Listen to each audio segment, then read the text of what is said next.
राजधानी रांची में बवाल के बाद कर्फ्यू लगा दिया गया। जो बड़ी खबर इस वक्त आ रही है राजधानी झारखंड की राजधानी रांची से, जहां पर प्रदर्शन, विरोध, बवाल के बाद कर्फ्यू को लगाया गया है। रांची के शहरी क्षेत्र में लगाया गया है कर्फ्यू। तो राजधानी रांची में, झारखंड की राजधानी रांची में बवाल के बाद कर्फ्यू लगाया गया है। शहरी क्षेत्र में कर्फ्यू लगाया गया है और रांची के उपायुक्त छवि रंजन के आदेश के बाद इस कर्फ्यू को लगाया गया है। प्रदर्शनकारियों पर प्रशासन पूरी तरह से सख्त है। शहर में नूपुर के खिलाफ हुए हिंसक, नूपुर शर्मा के बयान के खिलाफ हिंसक प्रदर्शन हुए। प्रदर्शन में कई पुलिसकर्मी जख्मी हुए हैं। प्रदर्शन के दौरान शहर में तोड़फोड़ भी की गई। पत्थरबाजी में रांची के एसएसपी सुरेंद्र झा भी घायल हुए हैं।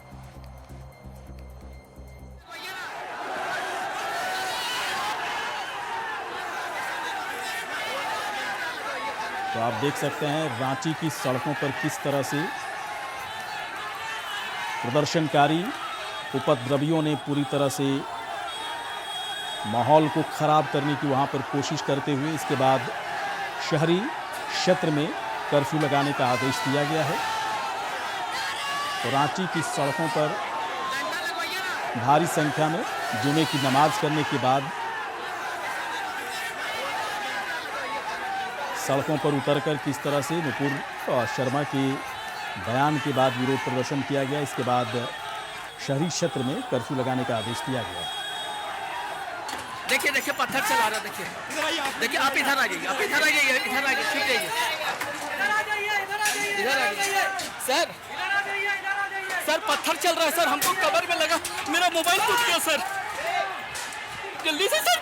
देखिए देखिए पत्थर चला रहा, देखिए देखिए, आप इधर आ जाइए, आप इधर आ जाइए, इधर आ जाइए, ठीक है,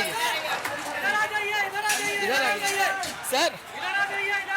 सर, पत्थर चल रहा है सर, हमको कवर में लगा, मेरा मोबाइल टूट गया सर, जल्दी से सर। देखिए अभी पत्थर चला रहा सर, फोर्स भेज दीजिए सर, फोर्स भेज दीजिए। देखिए देखिए पत्थर चला रहा, देखिए देखिए, आप इधर आ जाइए, आप इधर आ जाइए, इधर आ जाइए, ठीक है, इधर आ जाइए सर, पत्थर चल रहा है सर, हमको कवर में लगा, मेरा मोबाइल टूट गया सर। तो रांची के शहरी क्षेत्र में किस तरह का माहौल देखिए वहां पर बना हुआ था। इसके बाद वहां पर कर्फ्यू लगाने का आदेश दिया गया है।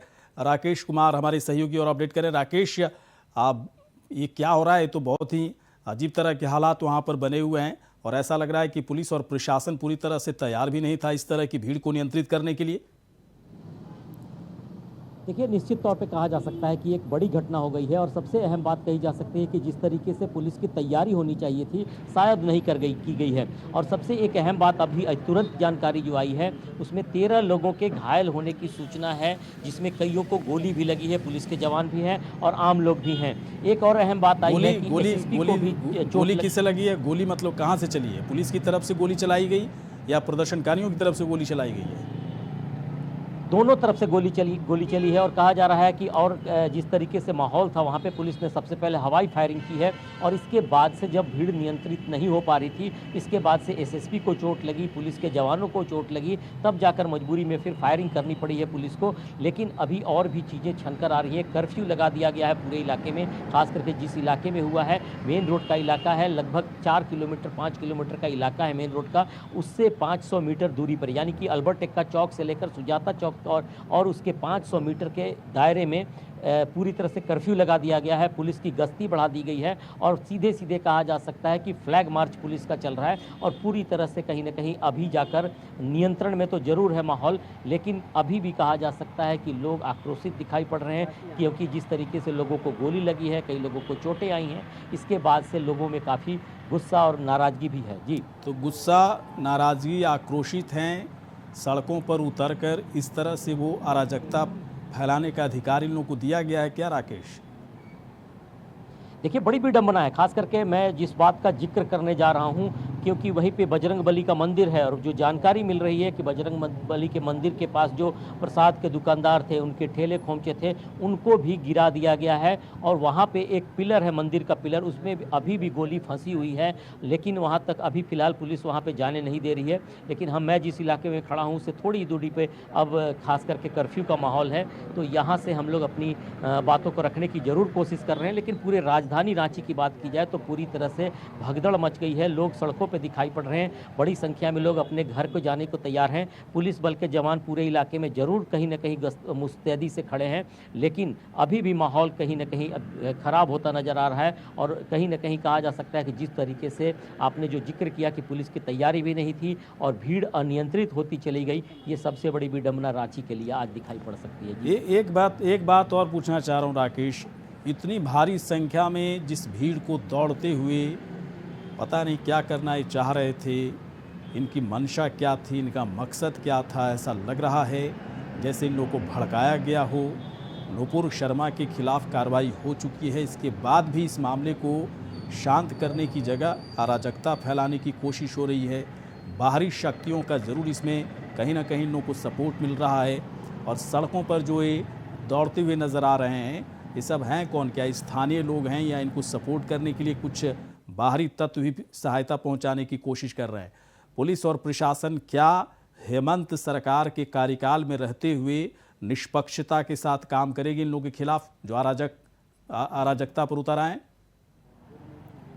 देखिए, पूरी खबर अगर कही जाए तो सबसे पहले कही जा सकती है कि कल ही देर शाम में तैयारी कर ली गई थी कि जुमे की नमाज होगी, सारे दुकान बंद होंगे। एक विशेष समुदाय के सारी दुकानों को बंद रखा गया था और इसके बाद से जैसे ही जुमे का नमाज खत्म हुआ है, उसके बाद मेन रोड पे बड़ा मस्जिद कहा जाता है, वहाँ पे तमाम लोग जमा होने लगे और धीरे धीरे वहाँ पे प्रदर्शन होने लगे। उस समय तो जो खास करके तख्ती लेकर प्रदर्शन किया गया, लेकिन थोड़ी देर में जब भीड़ बढ़ती चली गई, उसके बाद से भीड़ बाकी वहाँ से निकलकर और दूसरे जगह जाने लगी, जहाँ पे बड़ा बजरंग बली का मंदिर कहा जाता है, हनुमान मंदिर है, और वहाँ जाकर कहीं ना कहीं तोड़ फोड़ करने की कोशिश की गई। इसके बाद से माहौल खराब हुआ। पुलिस के लोग लगातार कोशिश कर रहे थे कि किसी तरह से भीड़ को नियंत्रित किया जाए, लेकिन वे मानने को तैयार नहीं थे। और इसी बीच आपने जिस तरीके से जिक्र किया कि कुछ असामाजिक तत्व तो जरूर उसमें शामिल होंगे और गोलियां चली हैं दोनों तरफ से। किस तरफ से गोली चली है, बाद में पुलिस ने पहले हवाई फायरिंग की, लाठीचार्ज किया और इसके बाद से लगता है कि कहीं ना कहीं भीड़ अनियंत्रित होती चली गई। इसके बाद से गोली चलानी पड़ी। फिलहाल 13 लोग घायल बताए जा रहे हैं, पुलिस के जवान भी उसमें और आम लोग भी हैं। सभी को रिम्स अस्पताल भेजा जा रहा है और इस तरीके से माना जा रहा है कि हो सकता है कि कुछ बड़ी घटना भी हो गई हो, यानी कि किसी के डेथ होने की भी खबरें आ रही हैं। हालांकि इसकी आधिकारिक रूप से पुष्टि अभी नहीं हो पाई है, लेकिन थोड़ी देर में सारी चीज़ें सामने आ जाएंगी। जी अच्छा राकेश, एक चीज़ मैं और देख रहा हूँ, इस भीड़ में काले झंडे और हरे झंडे दिख रहे हैं। ये लोग कौन है, इनकी पहचान पुलिस नहीं कर पाई अभी तक। ये तो सीधे तौर पर चुनौती है देश की कानून व्यवस्था को। काला झंडा यहाँ पर क्या कर रहा है, हरा झंडा क्या कर रहा है? जिस काले झंडे का जिक्र मैं कर रहा हूँ, आईएसआई को पूरी तरह से आईएसआई का डर दिखाने की कोशिश हो रही है। हरे झंडे का मतलब पाकिस्तान सपोर्टेड पूरा एलिमेंट है। और ये फिर कैसे खुद को साबित कर पाएंगे कि ये जिस बात पर इन लोगों का इतना बड़ा आंदोलन और विरोध प्रदर्शन कर रहे हैं, अपने हिसाब से, अपने देश के हित के हिसाब से सही सोच रहे हैं? देखिए, आपने जिक्र किया जिस तरीके से, वो झंडे कहाँ से आए, कौन लोग उसमें शामिल थे, इसके निश्चित तौर पे कहा जा सकता है कि बहुत सारी लोगों ने वीडियो रिकॉर्डिंग भी किया है, मीडिया की तरफ से वीडियो रिकॉर्डिंग किए गए हैं और साथ साथ सोशल वर्कर जो बाकी लोग थे, आम लोगों ने भी किया है। तो पुलिस के अधिकारियों से जो हमारी बातचीत हो रही थी, उसमें उनका साफ तौर पर कहा जा रहा था कि किसी भी स्थिति में अगर किसी तरह के असामाजिक तत्व उसमें शामिल होंगे, उन्हें बख्शा नहीं जाएगा। अभी हमारे सहयोगी चितरंजन अभी तुरंत कर्फ्यू के स्थान से ही भाग कर आए हैं। उनको मैंने बुलाया था कि क्या कुछ हो रहा है, क्या कुछ चल रहा है चितरंजन वहाँ पे, जरा उनसे जान लेते हैं। जी बिल्कुल, अभी सामान्य स्थिति है। वहाँ पे कर्फ्यू लगा दिया गया। प्रशासन पूरी मुस्तैदी के साथ वहाँ डटी हुई है और लगातार प्रशासन लोगों से अपील कर रही कि जो अफवाहें सोशल मीडिया पे फैलाई जा रही है, सोशल मीडिया पे जो डाले जा रहे हैं, उस पे लोग ध्यान ना दें। और बिल्कुल प्रशासन पूरी मुस्तैदी के साथ बने हुई है। सड़कों पे पूरी प्रशासन की छावनी में तब्दील की गई और लोगों से अपील किया जा रहा है कि झुंड पे ना निकले, घरों से अगर आपको ज़रूरत नहीं है तो आप घरों से भी ना ही निकले। इस तरह के लगातार प्रशासन लोगों से गुहार भी लगा रही और कहीं ना कहीं जो प्रशासन वो लगातार इस बात पर पैनी नज़र जमाए हुए है कि जो सोशल मीडिया है उसका कहीं ना कहीं दुरुपयोग ना हो, उस पर अफवाहों का बाजार गर्म ना हो। इसको लेकर लगातार प्रशासन ध्यान दी हुई है और लगातार प्रशासन की जो टीम है, जो पुलिस के जवान है, वो लगातार घूम रहे, सड़कों पे मार्च पास्ट कर रहे हैं ताकि लोगों में खास जी करके ये नज़ारा है। खास करके जिस तरीके से रांची के माहौल की बात की जाए, पुलिस जरूर पूरे माहौल को नियंत्रित कर चुकी है, लेकिन बड़ी बात कही जा सकती है कि आखिर किस तरीके से इतनी बड़ी संख्या में लोग सड़कों पर उतर आए। और आज जो माहौल फिर से एक बार रांची का हुआ है, कर्फ्यू का माहौल है, और ऐसे में कहीं ना कहीं एक बड़ी घटना होते होते बची है। थोड़ी देर में अगर और जानकारी आती है तो जरूर शेयर करेंगे हम लोग। चलिए बिल्कुल राकेश, खबर पर नज़र बनाए रखें, बातचीत लगातार करते रहेंगे। लेकिन जो तस्वीरें निकलकर सामने रांची से आई, बहुत ही डरावनी तस्वीरें हैं। बहुत ही घिनौनी सोच के साथ कुछ लोग इस भीड़ का हिस्सा बने हुए थे, जो आईएसआई के झंडे और हरे झंडे, पाकिस्तान सपोर्टेड एलिमेंट का भी इसमें हाथ दिख रहा है। इस झंडे की जांच परख होनी चाहिए कि किस तरह का ये झंडा है। हरे झंडे की भी जांच होनी चाहिए, किस तरह के झंडे का इस्तेमाल किया गया।